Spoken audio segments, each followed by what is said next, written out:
प्रिय दर्शकों, स्वागत है आपका ज्योतिष की सभा में। आज चर्चा करेंगे गहराई से उस चीज की जहां पे ज्योतिष चरम सीमा को छूता है। आखिर देखेंगे इस कुंडली के अंदर। ये कुंडली कोई ऐसे में लेके नहीं आया। ये कुंडली आपको वो दिखाएगी जिस गहराई से आप ये जानेंगे कि ज्योतिष कहाँ से और कहाँ व्यक्तिगत अनुभव हैं ये ज्योतिष के। ये देखिए, इस कुंडली के अंदर बुध, देखिए अष्टम भाव का बुध कहाँ है। अष्टम भाव का स्वामी है मिथुन राशि। कहाँ बैठे हैं बुध? यहाँ पर। और बुध कैसे हैं? नीच।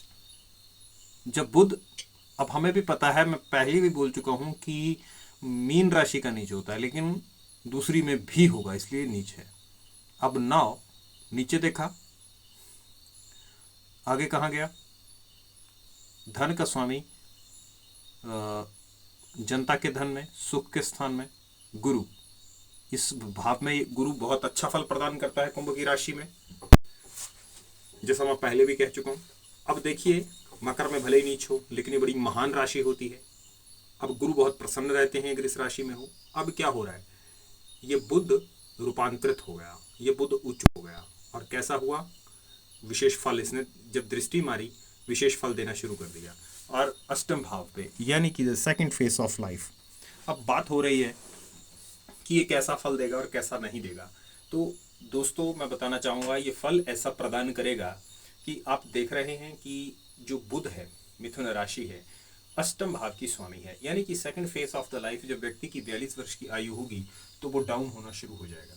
और डाउन होने के बाद वो होता चला जाएगा। लेकिन जैसे ही the second phase of the life के बाद, जो second phase of the life में ही बृहस्पति का समय आएगा, और वो कब होता है? 36 जमा 16 इक्वल टू, जो फार्मूला मैंने पहले आपको बताया हुआ है, इक्वल टू 52। तो ये 52 वर्ष की आयु में इनके जीवन में आया। लेकिन 52 से 57 बृहस्पति का सेकंड राउंड होता है लाल किताब के अनुसार। अब क्योंकि ये नीच था, ये उच्च है, ये अच्छा फल देगा, ये उच्च का माना जाएगा, बहुत अच्छा गुरु होता है, फल देता है। यहाँ पे मुझे पता है कि ये राशि उच्च की नहीं है, लेकिन यहाँ पे बहुत अच्छा, कुछ विशेषताएं भी होती हैं, कुछ चीजें हमें खुद से समझनी होती हैं। कुंभ बड़ी महान राशि है। यहाँ चर्चा लेकिन हम उसकी नहीं कर रहे, इस पे अलग से वीडियो बना देंगे। आप चाहेंगे तो कमेंट सेक्शन पे बताइएगा अगर इन चीजों के बारे में आप जानना चाहते हैं तो। यहाँ बात करेंगे इस नीच के बुध की कि बुध क्या हुआ? रूपांतरित हुआ, और 52 वर्ष की आयु से ये चलने लगा। अब क्या है कि इसकी ताकत इसको रूपांतरित करने में ही लग जाएगी। अगर 52 से 57 की बात करें तो सेंट्रल पार्ट आता है 54.5। जैसे ही 54.5 तक बुरा होता रहेगा, जैसे ही 54.5 वर्ष की आयु होगी तो ये गुरु अपनी पूरी फॉर्म में आ जाएगा। गुरु अच्छा फल प्रदान करना शुरू कर देगा। ऐसे व्यक्ति को गुरु का सानिध्य मिलेगा। गुरु बहुत प्रसन्न रहते हैं। ये गुरु की अच्छी राशि है। गुरु का सानिध्य मिलेगा, व्यक्ति प्रसन्न होगा, सुख में उसका जीवन बीतेगा। और आगे देखा तो दृष्टि भी इसकी बृहस्पति पे, शनि पे पड़ गई। अब दोस्तों, थोड़ा एक नजर और दौड़ाएंगे ज्योतिष की इस कुंडली के ऊपर। ऐसा ही एक योग इस कुंडली में, और जीवन अगला जो है वो सुखमय व्यक्ति का यहाँ से हो गया।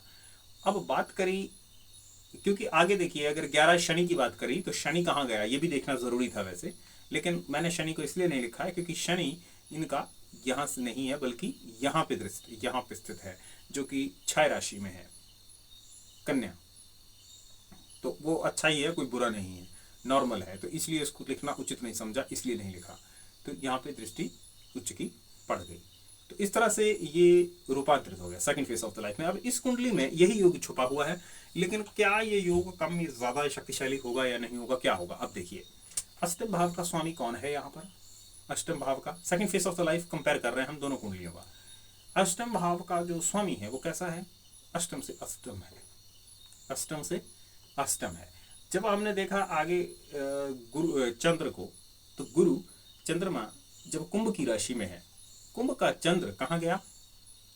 11वें भाव में, 11वें भाव में चला गया। यहाँ पे शनि उच्च के हो गए। ठीक, तो यानी कि शनि उच्च के हो गए रूपांतरित करते हुए, और शनि ने दशम दृष्टि यहाँ मारी। यहाँ पर शनि की दशम दृष्टि है। तो ऐसे में अब शनि, क्योंकि इस भाव के पक्के कारक होते हैं, यहाँ पे शनि का फल वैसे भी कुछ बढ़ जाएगा। एक तो शनि कलयुग अधिपति हैं, कलयुग के सम्राट हैं, ऊपर से शनि इस भाव के कारक भी हैं। तो इसका फल थोड़ा बढ़ जाएगा। और शनि के साथ केतु भी है, केतु होने से कोई ये नहीं होगा। केतु वैसे मैं बता दूं कि केतु तो एक यहाँ पे झंडे का काम करेगा, लेकिन केतु क्योंकि शनि मंगल की राशि में नीच होता है, मंगल बहुत उच्च हो जाता है और ये मंगल का छाया ग्रह है, शनि के साथ आ जाने से थोड़ा सा डिस्टर्ब तो शनि को करता है, इसलिए सेक्रीफाइस का कारक होता है, आध्यात्मिक कारक होता है। लेकिन मैं एक चीज यहाँ पे कह देना चाहूंगा, यहाँ पे भी ये चीज मैटर करती है कि कौन ताकत में है। तो शनि अपनी उच्च की राशि में है, ना कि केतु उच्च की राशि में, इसलिए शनि यहाँ पे ज्यादा शक्तिशाली है। केतु को शनि की बात माननी पड़ेगी। हल्का सा जो कि या तो विदेश का योग या अध्यात्म किसी की ओर झुकाव ये केतु जरूर करेगा। और अगर ये चीज नहीं होती तो दोस्तों दोनों तरफ कोई ग्रह नहीं था तो भी ये नेगेटिव बन सकता था, क्योंकि अगर किसी ग्रह के दोनों तरफ कोई ग्रह ना हो तो भी नेगेटिव होता है, उसका फल अच्छा नहीं मानते।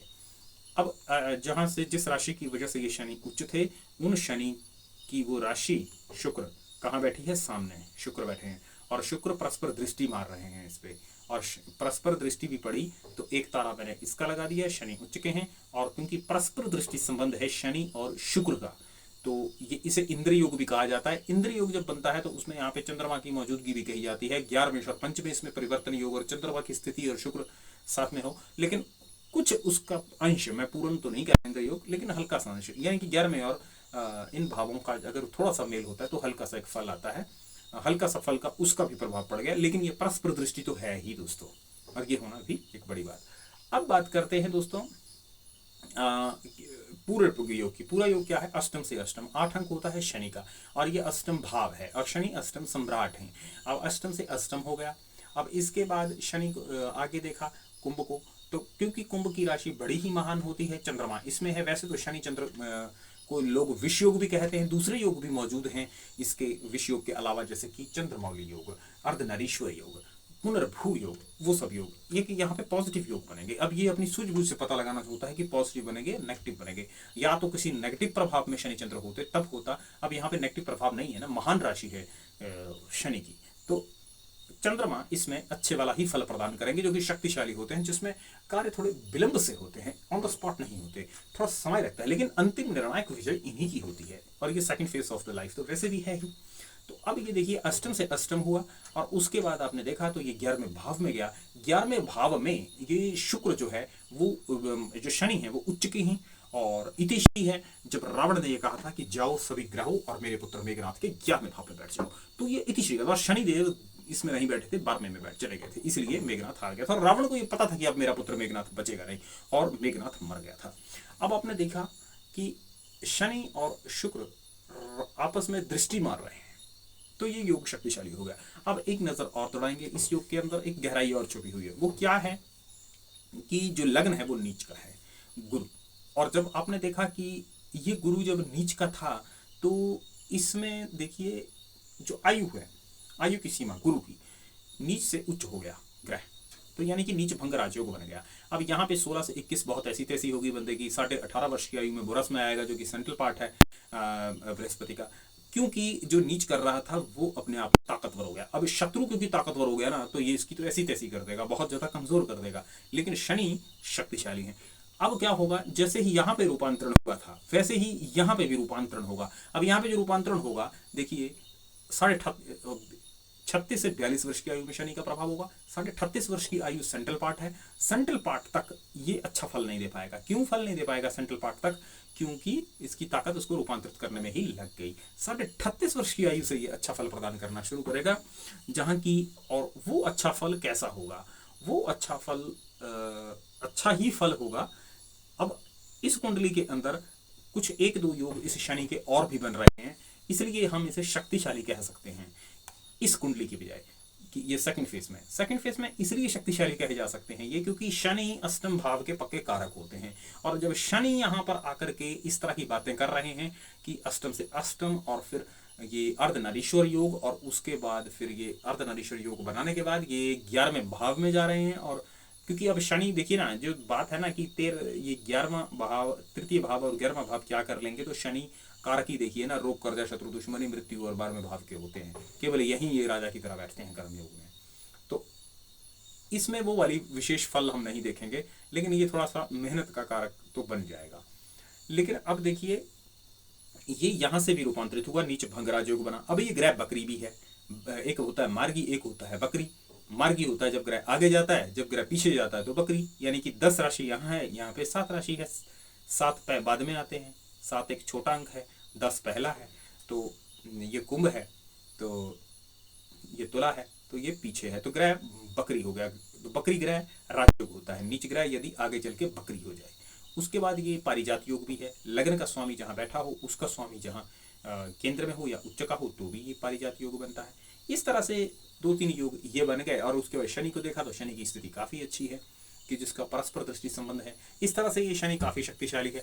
1 से 6 वर्ष की आयु में इनके जीवन में इस शनि ने काफी अच्छा फल प्रदान किया होगा, पर क्योंकि वहां पर रिजेम्बलेंस बृहस्पति के साथ में थी, इसलिए अगर बृहस्पति के साथ में रिजेम्बलेंस थी तो हम कहेंगे कि क्योंकि वो जो first face of the life था उस टाइम पे, और अब जो first face of the life है वो बीत चुका है। तो first face of the life अगर बीत चुका है, first face of the life अब नहीं चल रहा, तो दोस्तों इसका फल बढ़ जाएगा। क्यों? अब second face of the life चल रहा है। यहाँ पे अब जो चलेगा ना 38.5 के बाद का समय, जैसे यहाँ पे आपने देखा कि 54 के बाद का समय कैसे चला, वैसे ही इस युग में जो 38.5 वर्ष की आयु के बाद का समय जो चलेगा, उसका अधिपत्य किसके पास है? उच्च ग्रह के पास है। उच्च ग्रह के पास उसका अधिपत्य है, तो वो अधिपत्य भी वो है और चल भी ये रहा है, तो ये काफी अच्छा फल प्रदान कर देगा। पावर डबल आ गई, सिंगल नहीं हुई। अब यहां पे सिंगल पावर है। कैसे सिंगल पावर है?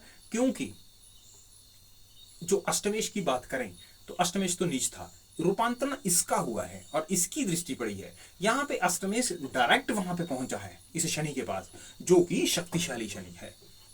अष्टमेश डायरेक्टली शनि के पास पहुंचा है, जो कि शक्तिशाली शनि है। और पहले से ही यहाँ पे जो रूपांतरण का योग था इसका, यहाँ तो ग्रह धीरे धीरे रूपांतरित हुआ था, अष्टम रूपांतरित हुआ था, अष्टमेश रूपांतरित हुआ था धीरे धीरे। यहाँ पे बृहस्पति जो कि लग्नेश था वो रूपांतरित हुआ है। ये कष्ट पहले first face of the life में तो काफी देगा, लेकिन जब यहाँ पे 38.5 वर्ष की आयु होती है उसके बाद ये ऐसा कोई भी नकारात्मक प्रभाव नहीं छोड़ता, बल्कि काफी अच्छा योग बनता चला जाता है। 38.5 वर्ष के बाद कोई भी असफलता, किसी भी तरह का नेगेटिव योग इनकी कुंडली में असर नहीं कर पाएगा, क्योंकि शनि काफी शक्तिशाली और कलयुग के सम्राट और प्रभावी ग्रह होते हैं। अगर शनि की कृपा, शनि प्रबल और प्रभाव में अगर आते हैं तो दूसरे ग्रह, आपको पता है कि कलयुग अधिपति सम्राट के सामने कोई असर नहीं होता। तो इस तरह से शनि का काफी ज्यादा प्रभाव इस कुंडली के अंदर है। तो हम ये कहेंगे कि ये काफी ज्यादा शक्तिशाली और प्रभावशाली द्वितीय भाव हो गया। अब कंपैरिजन करेंगे इस कुंडली का बाबा रामदेव या क्रिकेट के खिलाड़ी सुनील गावस्कर। तो मैं बता देना चाहूंगा बाबा रामदेव के यहाँ पर शनि कुंभ के विराजते हैं, जो कि बड़ी महान राशि है। चरण ही उनके पूजनीय बना दिए the second face of the life में 36 से वो हिट होने लगे और 42 के बाद काफी हिट हो गए, जबकि सुनील गावस्कर भी लेट एज में काफी ज्यादा सक्सेस को छू गए। और जो सचिन तेंदुलकर हैं, सफल तो वो बचपन से हुए थे, लेकिन शनि का संबंध यहाँ के भाव से है और यहाँ से वो सक्सेस हुए। सलमान खान की कुंडली के अंदर शनि की यहाँ पर नीचे दृष्टि है अष्टम भाव में, जब से उनको वो केस लगा था हिरण का, जो आज तक उनका पीछा नहीं छोड़ रहा है। तो इस तरह से और इसके अलावा सुभाष चंद्र बोस की कुंडली के अंदर यहाँ पर बैठा हुआ जो ग्रह है, उसका जो स्वामी है वो यहाँ अष्टम से अष्टम होकर नीच हो जाता है, जिसके कारण second face of the life में, यानी कि उनकी 42 साल की उम्र के जस्ट बाद, कोई 40-45 साल की उम्र में उन्हें वो देश निकाला दे दिया गया, जिसके कारण वो दुनिया के सामने कभी लौट कर नहीं आए। अदरवाइज आजाद हिंद फौज उन्हीं की बनाई हुई थी, पूरी मिलिट्री और आर्मी उनके अंडर में होती, लेकिन उन्हें देश निकाला दिया गया। जिंदा या मुर्दा सुभाष को अंग्रेज सरकार के हवाले करना होगा, ये डिसीजन दिया गया था। तो अब यहाँ पर आपने देखा दोस्तों कि इस कुंडली के अंदर कितना विशेष प्रभाव शनि का आपने देखा। तो मैं एक बार फिर से दोहराना चाहूंगा शनि का विशेष प्रभाव कैसे है। 4 चतुर्थ ये अष्टम से अष्टम है, आगे आपने इसको देखा तो ये आगे इसमें चला गया, जो कि उच्च अष्टम से अष्टम, और ये अर्ध नारीश्वर योग, नारीश्वर के बाद अगला देखा तो 11वें भाव में गया। 11वें भाव में देखा तो ये काफी तगड़ा बना हुआ है, नीच भंगराज योग, बकरी योग और पारिजात योग और इंद्र योग का लगभग कुछ प्रभाव है। और यहां से भी ये जब शक्तिशाली हुआ तो उसने दृष्टि अष्टम भाव पे अपनी दी, दशम दृष्टि, जो कि शनि की पूर्ण दृष्टि कही जाती है। तो दोस्तों इस तरह से हम ये कहेंगे कि शनि का प्रभाव हो जाने से इनका 38.5 वर्ष की आयु से ये होने लगेगा, जो कि 42 के और आगे आयु में बढ़ता चला जाएगा प्रभाव।